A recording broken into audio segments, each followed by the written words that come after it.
আসসালামু আলাইকুম। Hello viewers, সবাই কেমন আছেন? আপনাদের মাঝে নতুন একটা ব্লগ নিয়ে হাজির হলাম। এই যে আপনাদের সাথে আজকে শেয়ার করব আমাদের বাড়ির ভিতরে একটা মসজিদ। বাড়ির ভিতরে একদম মসজিদটা নির্মাণ করা হয়েছে, কিছুদিন আগে শেষ হয়েছে। সেটি আপনাদের সাথে শেয়ার করব। আসলে মসজিদটা গ্রামের ভিতর কেমন হয়েছে, ভিতরের সব কিছুই থাকছে আজকের ভিডিওতে।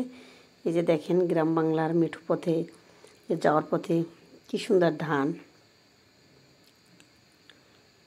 খুব ভাল লাগতেছে। আর এই যে আমাদের মসজিদ এরিয়া দেখাচ্ছি আপনাদের, এই যে বাইরের সাইডটা, এই যে কয়েকদিন আগে শেষ হয়েছে মসজিদের কাজ। দেখদিন পরে হয়তো কিন্তু নামাজ পড়া শুরু করছে, উদ্বোধনও করবে দেখদিন পরে। এই যে দেখেন বাইরের পরিবেশটা মসজিদের,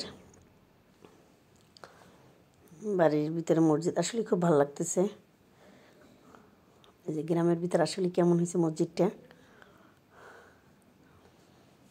অবশ্যই বলবেন। ওই যে একজন নামাজ পড়তে আসছে, আপনাদের ভিতরেরটাও একটু দেখাই। অবশ্যই ভিডিওটা আমার ভাই করে দিছে, কারণ মসজিদে তো আর আমি ঢুকতে পারবো না।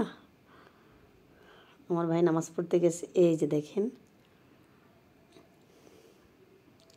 এই যে এই দিকটা হয়তো বারান্দা, ওই যে এটা, এখানে মুসলিম নামাজ পড়াবে।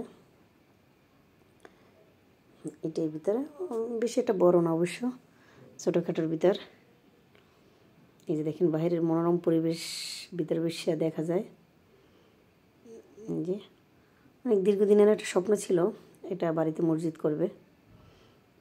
আমার আব্বাই এখানে নামাজ পড়ায়।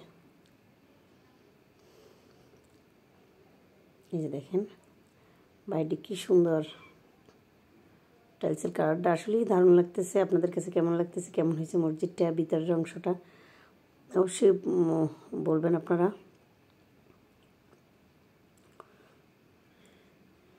এই যে দেখেন, একটুই করে কাছ থেকে দেখাচ্ছি। এই যে ভিতরটা, এই যে এটা বারান্দা। এই যে দেখেন ভিতর, আর এটা হয়েছে ভিতরের জায়গাটা। এই যে কিছু মানুষ নামাজও পড়তেছে। যে আমার আব্বা সামনে, ওই যে আমার আব্বা সামনে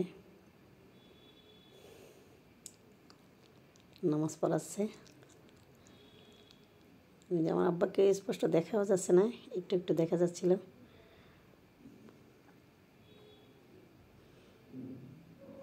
এই মসজিদের মালামাল আমাদেরই দিতে হয়েছে, বা সবাই এলাকায়। ওই যে আমার আব্বা লাল সোয়েটার পরা, সাদা পাঞ্জাবি, সবাই মাগরিবের নামাজের জন্য দাঁড়াই গেছে।